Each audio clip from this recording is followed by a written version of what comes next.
Imagine you're standing on a dock somewhere Okay. and close your eyes, right? And you picture the Maldives. I mean, I think we all have that exact same image that instantly floods our minds, right? Exactly. It's universal. You picture those incredibly crystal clear turquoise waters. You think of the luxury overwater bungalows, the white sand beaches. Maybe a seaplane landing gently in a lagoon. Right, right. It's like the ultimate honeymoon destination. The literal textbook postcard of a tropical paradise. Totally. Yeah. But today we're actually going to ask you, our listener, to sort of look past those pristine beaches. Yeah, look past the five-star resort marketing campaigns. Because we've got this massive, and I mean massive, stack of comprehensive data reports sitting right in front of us. Incredibly detailed reports. Yeah, on global human development trends. And we are specifically zeroing in on the Maldives. And what we found when we actually dug into these numbers is it's a fascinating, deeply complex paradox. It really is. It completely shatters that postcard image we were just talking about. It's a profound paradox, honestly. Because when you strip away the tourism brochures and actually dive into the hard sociological and economic. Real numbers. Right, specifically looking at the United Nations Human Development Index and the Gender Inequality Index over the last, say, 3 decades. Yeah. You find a nation that is experiencing some of the most rapid, contradictory, and honestly just baffling developmental shifts of any country on the planet right now. It is so baffling. And to really set the stage for you, if you're listening, we need to start with what I call the ultimate anti-common sense data point. The hook? Exactly. The hook. This is the exact thing that dragged us into this deep dive in the first place. And it's something you really need to wrap your head around to understand the modern Maldives. Right. So right on page 1 of this development report, there's this statistic that fundamentally breaks how we assume modern societies operate. Yeah. Here is the data point. In the Maldives, a female's expected years of schooling is a staggering 14.1 years. 14.1 years. Just to anchor that for you, the global average for female expected years of schooling is 13.1 years. Right. So Maldivian women are beating the global average by a full year. A full year. They are highly educated. They are spending a massive chunk of their lives in academic institutions. But then you look at their political empowerment. This is the crazy part. The proportion of parliamentary seats held by women in the Maldives is a mere 4.6%. Wait, say that again? 4.6? 4.6%. And remember, the global average sits at 26.5%. Oh, wow. So that 4.6% means that men hold 95.4% of all the legislative power in the country. Okay, we need to unpack this. Yeah. Because this is mind-blowing. It really is. You have this demographic that is fundamentally outperforming the world in education, yet they hold less than 5% of the legislative power in their own country. Yeah. I mean, I like to use this analogy. It's like building a state-of-the-art artificial intelligence supercomputer. Imagine some company spends an absolute fortune to build this machine. They plug it in, they boot it up, and a mess. They just use it as a paperweight to keep their desk tidy. That's a great way to put it. But it's actually worse than that, right? Oh, absolutely. Because they aren't just letting it sit there. They are actively paying the immense maintenance fees, which, in this case, is the societal cost of over 14 years of education. Right, the funding for the schools, the teachers. Exactly, while all their global competitors are actually utilizing their technology. So why is there this massive, flashing red question mark circling that 4.6%? That expansion of the analogy is spot on. I mean, you are looking at an immense accumulation of human capital that is being essentially structurally walled off from the actual levers of power. Yeah. But the society is still bearing the heavy cost of generating that capital. Which makes no sense. None. And that brings us to the core mission of our deep dive today. We are going to deconstruct this data, literally layer by layer, index by index. We're getting into all of it. We're looking at the Human Development Index, the Gender Development Index, the Multidimensional Poverty Index. Oh, and even how climate change penalizes these scores, which is wild. Yes, the planetary pressures.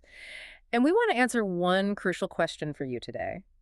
Does a rapid, high level of basic human development actually equal true gender equality and sustainable long-term progress? And spoiler alert for you listening right now, Yeah. the answer is incredibly complicated. Very. But to even begin to understand this paradox of the, highly educated but unempowered Maldivian woman, we first have to look at how incredibly far the Maldives has sprinted in just basic human development. You have to understand the baseline first. Right. Because we can't really criticize the ceiling without admiring the foundation they've built. Yeah. It would be fair. Exactly. So let's start with the Human Development Index, or HDI. Yeah, and for those who might need a quick refresher, because let's be honest, we're going to use this term a lot today. A lot.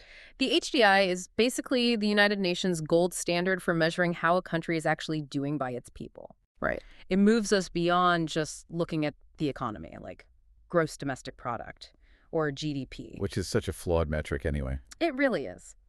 So HDI is a summary measure of average achievement in 3 key dimensions. Okay, what are they? A long and healthy life, being knowledgeable, and having a decent standard of living. So it basically asks, can you survive, can you learn, and can you afford to actually live? Precisely. And the Maldives' trajectory here is nothing short of a sprint. I mean, let's look at the historical data. Yeah, the year 2000 is a good starting point. Okay, so in the year 2000, their HDI was lagging at 0.639. Which is pretty modest. Very modest. But cut to the 2023 data, and the Maldives boasts an HDI of 0.766. Just a massive jump. It is. That ranks them 93rd globally. But more importantly, it means they have officially crossed the threshold into the high human development tier. Which is huge for them. Right. And they are actually beating the global average now, which sits at 0.756. The slope of that growth curve, like from 2000 to 2023, is remarkably steep. Because you have to understand, it is very difficult for a nation to move the needle on HDI that quickly. Because it's not just about finding money, right? Exactly. These are heavy structural metrics. You can't just say, discover a massive oil reserve and boost your HDI overnight if your people are still sick and uneducated. Right. Oil money doesn't instantly cure disease. No. You have to physically build the schools, you have to train the doctors, establish complex supply chains. And nowhere is this triumph more evident than in the health dimension. Oh, the health data is incredible. This is where I really, really need to push back on what we assume is geographically possible. Okay, hit me. Life expectancy at birth in the Maldives is now 81.0 years. Wow. Yeah. Let that sink in for a second if you're listening. 81 years. That's astonishing. The global average is 73.4 years. They are keeping their citizens alive nearly 8 years longer than the global average. 8 years is a lifetime in demography. Right, and when you break that down by gender, Maldivian men have an average life expectancy of 79.7 years. Which is still great. But Maldivian women are living to an average of 82.8 years. Almost 83 years old. Wait, but how is that physically possible? What do you mean by physically possible? I mean, think about the actual geography of the Maldives. Oh, I see what you're saying. This isn't a contiguous landmass with, like, massive multi-lane superhighways connecting rural farming towns to state-of-the-art mega hospitals in the capital city. No, not at all. We are talking about an archipelago of roughly 1,200 tiny coral islands. Grouped into 26 atolls. Right. Spread across 90,000 square kilometers of the Indian Ocean. It's vast. So if someone has a severe medical emergency on a remote island, or, I don't know, if you need to deliver refrigerated vaccines to an infant on an atoll hundreds of miles from the capital city of Malé, how are they surviving to 81? That is the exact right question to ask, because the how is the real triumph here. Right. Achieving an 81-year life expectancy across a dispersed island nation isn't just a statistical anomaly. It represents an absolute masterpiece of decentralized public health logistics. Decentralized logistics. Okay, explain that. It means the government couldn't just build one massive, shiny hospital in Malé and consider the job done. Because no one could get to it in time. Exactly. They had to architect a localized network of primary care clinics on almost every single inhabited island. So it's essentially a maritime medical web. Precisely, a maritime web. It relies on extremely reliable supply chains for essential medicines via speedboats and seaplanes. Seaplane ambulances. Yeah.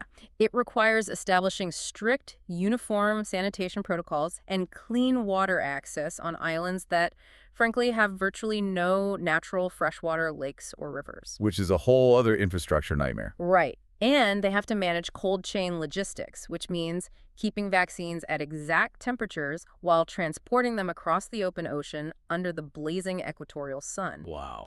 So this proves that targeted, sustained investments in the foundational dimension of human development can yield rapid, transformative results, regardless of the geographic nightmares you're facing. Okay, so we've firmly established that the Maldives has mastered the art of longevity through sheer logistical willpower. They really have. They have gifted their population, especially their women, with an absolute abundance of years. Yes.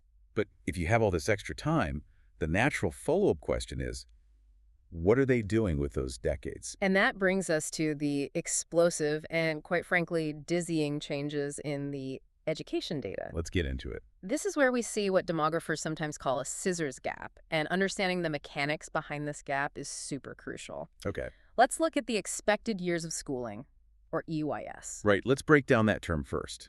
What exactly does expected years of schooling measure? Because it sounds a bit predictive. It is entirely predictive. It's a forward-looking metric. Okay. It looks at the number of years of schooling that a child of school entrance age today can expect to receive, assuming current enrollment rates persist throughout their whole life. Got it. So it's basically a snapshot of the current educational momentum. Exactly. So we already mentioned that the female EYS in 2023 is 14.1 years. The huge number. Right. And the male EYS is trailing significantly at 11.6 years. So a 2.5-year gap. But to really appreciate how wild that gap is, we need to trace the lines backward. Let's look at the 1995 data. What was happening in 95? Back in 1995, women in the Maldives had an expected years of schooling of 11.9 years, and men were actually slightly ahead at 12.0 years. Oh, wow. So they were essentially neck and neck back then, with men holding a tiny, tiny historical advantage. But over the next 30 years, those lines don't just diverge. They cross, and then they aggressively accelerate away from each other. Creating that visual scissors gap on a graph. Exactly. By 2023, while female EYS surged up to 14.1 years, the male EYS actually declined to 11.6. Wait, it went down. Yes, women dramatically overtook men. In fact, boys entering school today are expected to get less formal education than they were in 1995. That is wild. While girls are getting over 2 years more. Why on earth are the boys leaving the classroom? Are they just, deciding education isn't for them? It's not really about a lack of desire. It's about alternative economic incentives. Money. Always. You have to look at the structural economy of the Maldives. It is heavily dominated by tourism and fishing. Right, the resorts and the tuna. Exactly. These are industries where young men can enter at a relatively early age and start making immediate cash. Okay, I see. So a teenage boy might look at the prospect of finishing high school and going to university versus getting a job operating a speedboat for a luxury resort or joining a commercial fishing crew, and he chooses the immediate economic return. So the boys get pulled into physical or hospitality labor, making that quick cash. But why are the girls staying in the academic system? Why aren't they doing the same thing? Because those same immediate physical labor avenues are often culturally or logistically close to them. We'll touch on the logistics of resort work a bit later, but historically young women haven't had the same societal green light to just drop out and jump on a fishing boat. Right, society isn't pushing them toward the docks. Exactly. Therefore, the academic route, staying in school, pursuing higher education, aiming for administrative or specialized roles, becomes their primary, really their only pathway for advancement.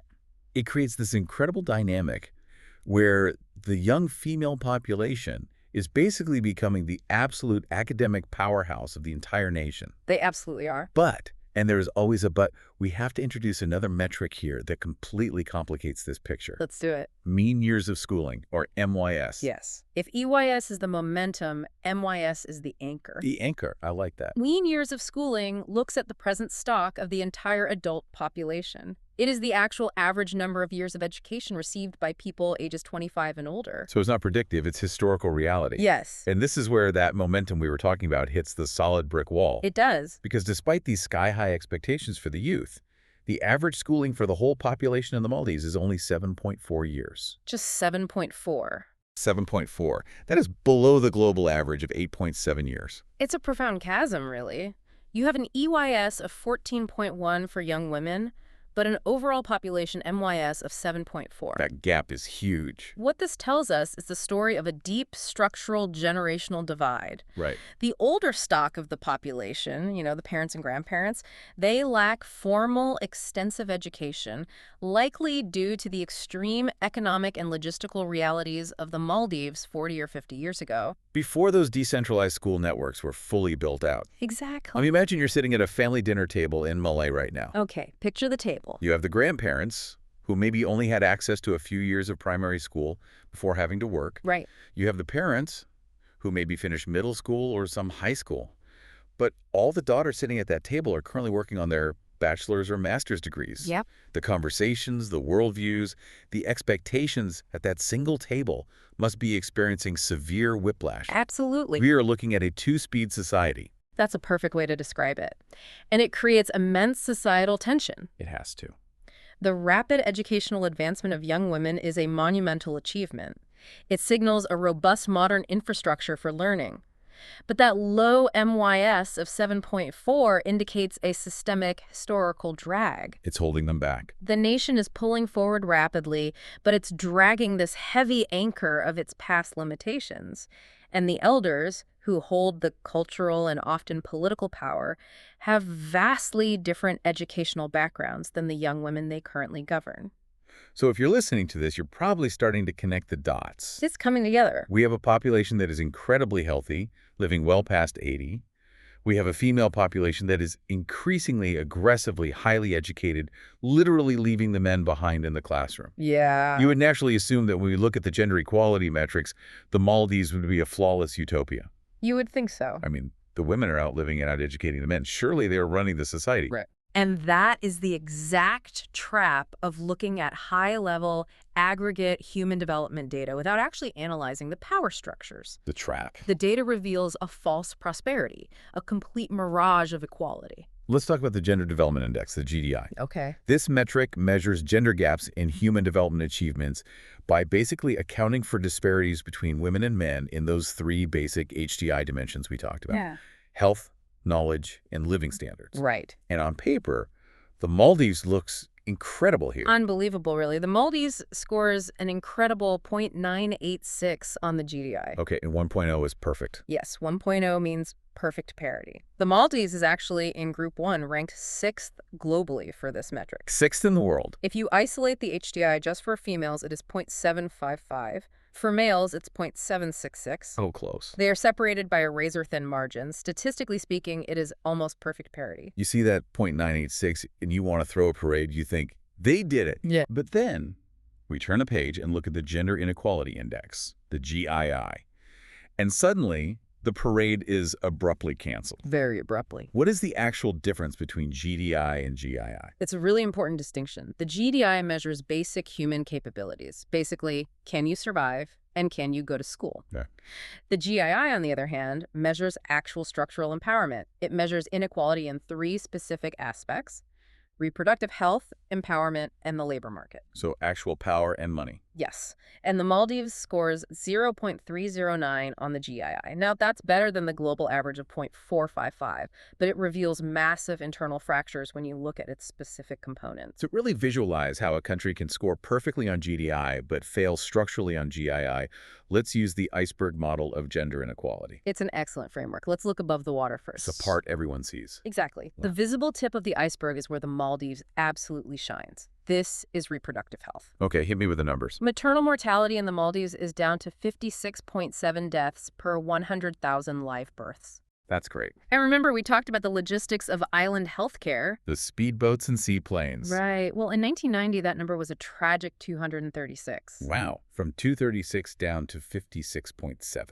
They have drastically slashed maternal deaths. Furthermore, the adolescent birth rate is down to just 5.4 births per 1,000 women ages 15 to 19. What was it previously? Back in 1990, it was 130. That is a staggering improvement. It really is. So the women of the Maldives are surviving childbirth, and young girls are staying out of the maternity wards and staying in those classrooms to get their 14 years of education. Exactly.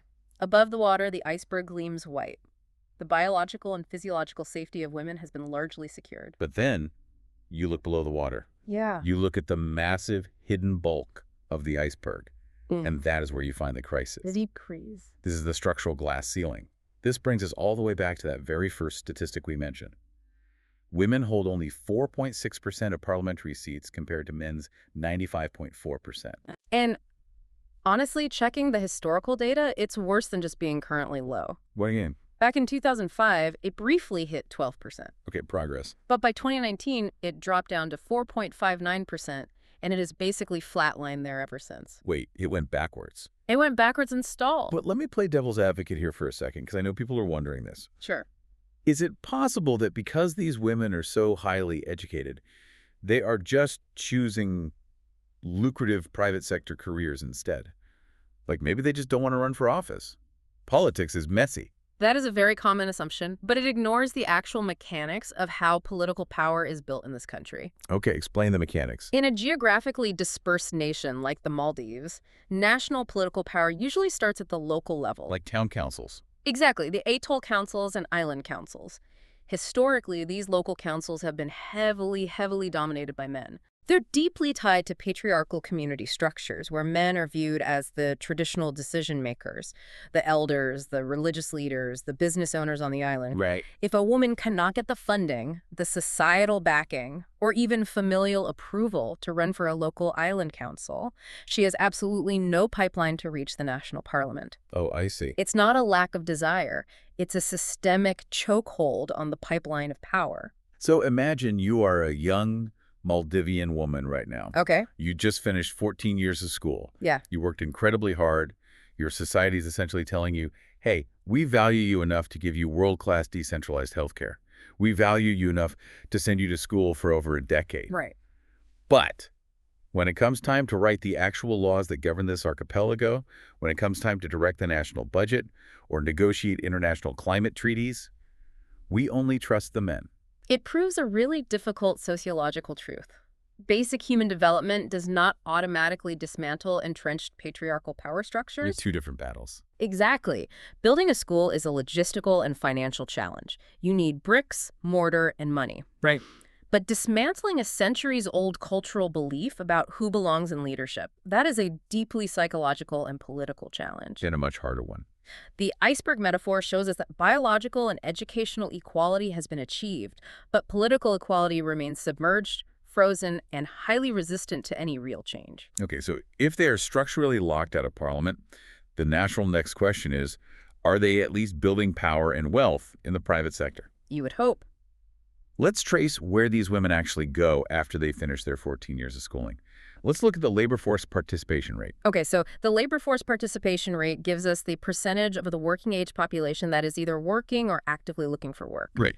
In the Maldives, female participation sits at 55.4%. Male participation is at 78.8%. So that is a roughly 23 percentage point gap. Yes. Now, to be fair to the data, that gap roughly mirrors the global gender gap, which is around 25 points. True. But, and this is a massive but, context is everything here. Oh, absolutely. Globally, women are often behind in education, which somewhat explains the labor gap historically, though obviously it certainly doesn't excuse it. Right. But in the Maldives, remember, the women have 14.1 expected years of schooling compared to the men's 11.6. Women are spending significantly more time in the educational system. They are the intellectual powerhouse of the country. They are. And yet men are participating in the workforce at vastly higher rates. Why are half these educated women not working? And when we look at the financial return on that labor, the disparity becomes even more stark. Let's examine the gross national income, or GNI per capita, broken down by gender. Okay, before we throw more numbers out, can you explain GNI per capita simply? What does this actually mean for a regular person's wallet? Sure. GNI per capita essentially takes the total income earned by a nation's people and businesses and divides it by the population. Okay, an average. It's a way to measure average individual wealth. It's often adjusted for purchasing power parity, meaning it accounts for the local cost of living. Which is high there, right? Extremely high. In the Maldives, a nation that imports almost everything from apples to construction materials, the cost of living is quite high. Okay, so with that purchasing power in mind, let's look at the gender split. The GNI per capita for Maldivian women is $12,134. For men, it is $23,702. Men are making nearly double. Double. Let's really map out this friction for a second. The women go to school for 2.5 years longer than the men. Yeah. Then, a massive chunk of them sit completely out of the labor force. Right. And the ones who do enter the labor force end up in an economy where the average male income is practically double the female income. Why? How is this happening? We have to look at the geographical mechanics of the Maldivian economy. What drives the wealth in the Maldives? Tourism. The luxury resorts. Exactly. High-end luxury resorts. But here is the crucial logistical detail that a lot of people miss. These resorts are usually located on their own private islands, completely separate from the local residential islands. Wait, so you can't just, like, clock out at 5 p.m. and take the subway home to your family? Exactly. Working at a resort often requires living on the resort island for weeks or even months at a time. Oh, wow. I never thought about that. So if a society still places the overwhelming burden of childcare, elder care, and household management on women, which the Maldives largely does, it is logistically impossible for a mother to commute to a different island for a 12-hour hospitality shift. She can't leave her kids for a month. Right. Therefore, the most lucrative sector of the economy is geographically and culturally walled off from women. So what do? It leaves them to seek employment on their local residential islands where wages are significantly lower, usually in admin or teaching, and opportunities are just incredibly scarce compared to the resorts. I call this phenomenon talent idle. Talent idle. I like that. From a macroeconomic standpoint, it is an incredibly inefficient economic model. It's terrible for the economy. We talked about the enterprise software analogy earlier. It's not just that the company bought the most expensive cutting-edge software and left it on a shelf. Right. It's that they are actively paying the yearly licensing and maintenance fees, meaning they are paying to educate these women, while the competitors are actually utilizing their tech. The talent is just sitting idle. What we are seeing is that the education dividend, which is the expected societal payoff of having a highly educated populace, is fundamentally failing to translate into an economic dividend. It's broken. Completely. The society is absorbing all the upfront costs of educating these women. The teachers are paid, the schools are built, the hours are spent. Yeah. But geographic barriers, unpaid domestic labor expectations, and structural biases are preventing any real return on that massive investment. So we have this massive wealth gap between genders, but what about between the islands themselves? Oh, the regional inequality. Right. If wealth is concentrated on resort islands and in the capital of Malé, how does that affect the broader population? This brings us to the inequality-adjusted HDI, the IHDI. Right. So if regular HDI is the shiny marketing brochure, IHDI is the actual receipt. Reality check. It takes the HDI score and discounts it based on how unequally those achievements are distributed across the population. And the discount for the Maldives is substantial.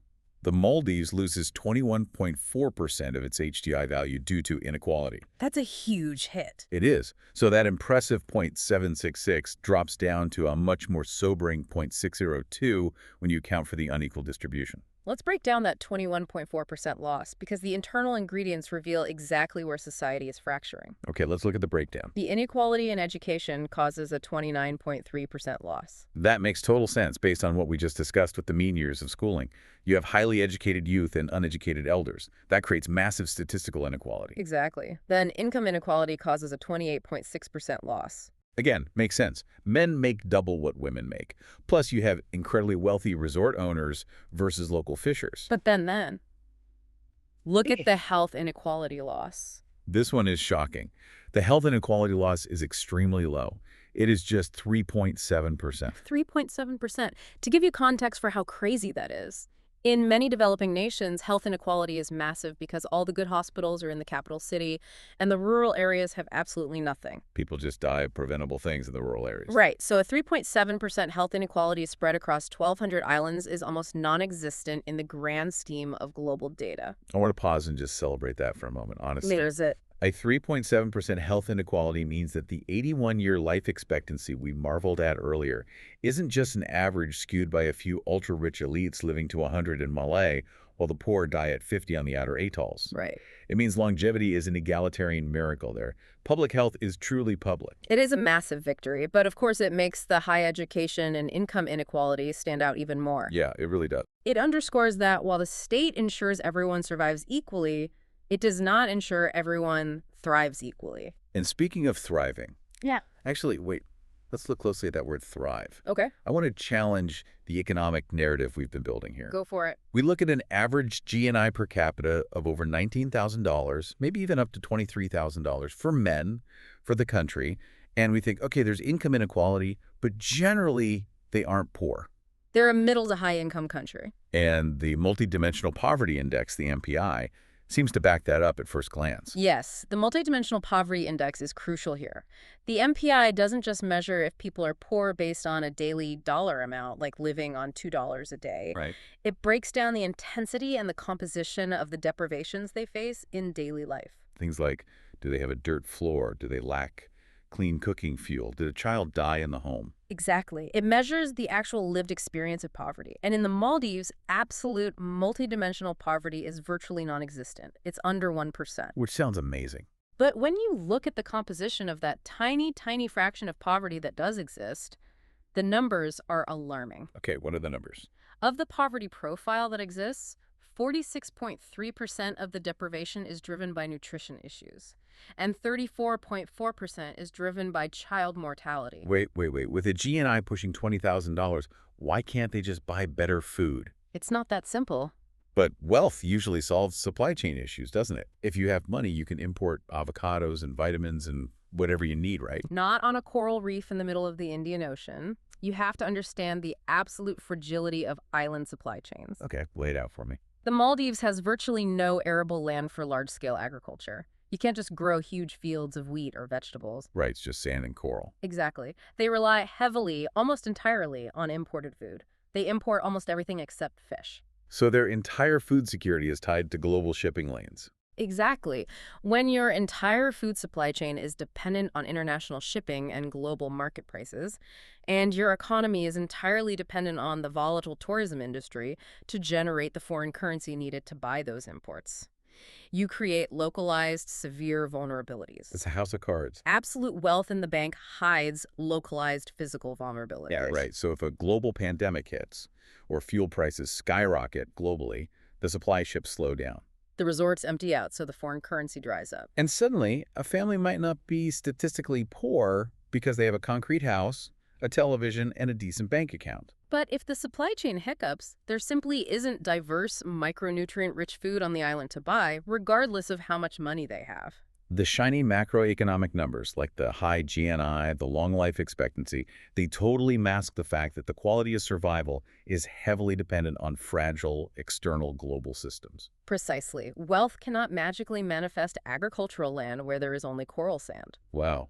Okay, we've been talking about the Maldives as if its economy exists in a vacuum. Yeah. But everything we just discussed, the high-tech decentralized hospitals, the seaplanes delivering vaccines, the luxury resorts paying those high mail wages, the cargo ships bringing in all the food, all of that runs on fuel. It runs on a lot of fuel. And that creates a terrifying feedback loop that threatens to erase everything they've built. Which brings us to perhaps the most sobering metric in our entire deep dive. The big one. The Planetary Pressures Adjusted HDI, or PHDI. Right. The United Nations introduced this metric fairly recently to account for the environmental cost of human development. Because development isn't free. No, it's not. It takes the standard HDI and penalizes it based on a country's carbon dioxide emissions and its material footprint per capita. The segment of the data is just a dark irony. It really is. Let's look at the CO2 emissions per capita for the Maldives. In 1990, it was 0.77 tons, a fraction of a ton. Very low. But by 2023, it has skyrocketed to 3.96 tons per capita. They are rapidly, aggressively approaching the global average of 4.54 tons. And we must understand how and why this is happening. Development requires immense energy. Right. Building those decentralized hospitals requires importing concrete via massive fuel-burning cargo ships. Keeping tourists comfortable in luxury villas requires massive diesel generators running air conditioning 24/7 on islands not connected to a central grid. Because there is no central grid. Exactly. Providing clean water requires energy-intensive desalination plants because, again, there is no natural fresh water. As the Maldives develops, as its HDI goes up, its carbon footprint inevitably structurally grows. I want you to really imagine this scenario if you're listening. It's a scary thought experiment. Imagine your entire country is, on average, just over 1 meter above sea level. 1 meter. 1 single meter. The highest natural point in the entire country is less than 3 meters above the ocean. It's a flat. You're fighting tooth and nail to develop your country, to educate your daughters for 14 years, to keep your citizens healthy and living to 81. But the global penalty for planetary pressure is a 10.1% drop from the HDI. And the Maldives is seeing its own adjustment factor grow steadily year after year. It is the ultimate tragic paradox of island development. Standard HDI simply cannot quantify a climate survival crisis. It doesn't capture the existential dread. The Maldives is a profoundly fragile ecosystem. They can have an HDI of 1.0, they can achieve perfect gender parity, they can have endless wealth, but it means absolutely nothing if the land disappears beneath the Indian Ocean. Right. They are forced to participate in a carbon-heavy global economy to survive economically, while that exact same carbon destroys them physically. It's like every single point, their HDI goes up, their carbon footprint goes up, actively contributing to the very global warming and rising sea levels that threaten to literally erase their country from the map. It's a brutal cycle. They need the tourism dollars from carbon-heavy international flights just to afford to build the seawalls to protect them from the effects of those carbon-heavy international flights. Exactly. Their carbon intensity of production must be decoupled from their human development. They have to figure out how to generate wealth and maintain health without burning the fuel that is sinking them. But how? It is a monumental task that requires global cooperation, not just domestic policy, because the Maldives alone cannot stop global sea level rise, even if they drop their emissions to zero tomorrow. Okay, we have peeled back every single layer of this report. We really have. We've gone from the pristine beaches to the parliamentary halls, from the classrooms to the coral reefs, from speedboat medicine to diesel generators. It's a lot to process. It is. Let's try to bring all this together and figure out what the path forward actually looks like. Let's look at the ultimate balance sheet of the Maldives compared to the world. Okay, let's look at the final pages of the report. When we synthesize the data, the balance sheet is incredibly stark. Start with the wins. On the win side, we have unbelievable egalitarian longevity, an average of 81 years, beating the globe by nearly 8 years, with an incredibly low 3.7% health inequality. A total triumph. We have female educational dominance, with women expecting 14.1 years of schooling, a full year over the global average. And we have a continuous steep climb in overall HDI, pushing them firmly into the high human development tier. But then, you look at the losses side of the ledger. Yeah. We have a severe, almost total lack of political participation for women, sitting at an abysmal 4.6%. Right. We have a shallow historical education depth, dragging the mean years of schooling down to 7.4. Right. We have a massive gender wage gap where men earn nearly double because women are geographically locked out of the resort economy. We have hidden nutritional vulnerabilities. And we have a rapidly growing, dangerous ecological footprint in a country that is uniquely, existentially vulnerable to climate change. So the report concludes with 4 necessary pillars for a roadmap towards sustainable, inclusive development. What are the pillars? First, they must maintain their hard-won health and basic education advantages. They cannot let the logistical miracle of their healthcare slip. Protect the foundation. Second, they have to take a sledgehammer to that 4.6% parliamentary ceiling. Structural quotas, campaign finance reform, or massive cultural shifts at the island council level are required. Right. Third, they must convert that female educational dividend into workforce participation and actual income equality, perhaps by diversifying the economy beyond isolated resort islands so women can work where they live. Let them use their talents. And finally, they must radically lower their carbon production intensity, pioneering green island development, solar microgrids, and sustainable desalination. It's a tall order. It is. But as we wrap up this deep dive, I want to leave you, our listener, with a final thought to mull over. Something that builds on all these numbers we've thrown at you, but looks toward a very real, very approaching horizon. I think I know where you're going with this. Think about the impending collision of these exact trends. On one hand, you have an upcoming generation of Maldivian women who are the most highly educated in their nation's entire history. They are worldly, they are academic, and thanks to the decentralized healthcare system, they are going to live longer than almost anyone else on Earth. Yet they are currently structurally locked out of political power and economically underutilized. Exactly. On the other hand, their nation is facing an existential, literal, do-or-die climate crisis. The waters are rising. The clock is ticking. It's the ultimate deadline. What happens when that pressure cooker finally blows? When a nation faces its ultimate test of survival, can it afford to keep half of its brightest minds sitting on the bench? No, it can't. Will this unmatched, untapped intellectual capital of Maldivian women be the exact resource, the exact innovative force that engineers the solutions to save the Maldives from the rising tides? Or will the entrenched patriarchal power structures hold tightly onto the steering wheel, refusing to share power until the water takes them all? It's a profound tension. We like our data to be clean, to show a straight line of progress where education naturally leads to empowerment and wealth. But it doesn't always work that way. The Maldives shows us that human development is messy, it's contradictory, and it's deeply urgent. The structural X-ray machine is broken, and the waters are getting deeper. Thank you so much for joining us on this deep dive. We hope it gave you a new lens to look at the world, and maybe the next time you see a postcard of the Maldives, you'll see a little bit more than just the white sand and the overwater bungalows. Keep questioning the data, keep exploring the why behind the numbers, and we'll see you on the next deep dive.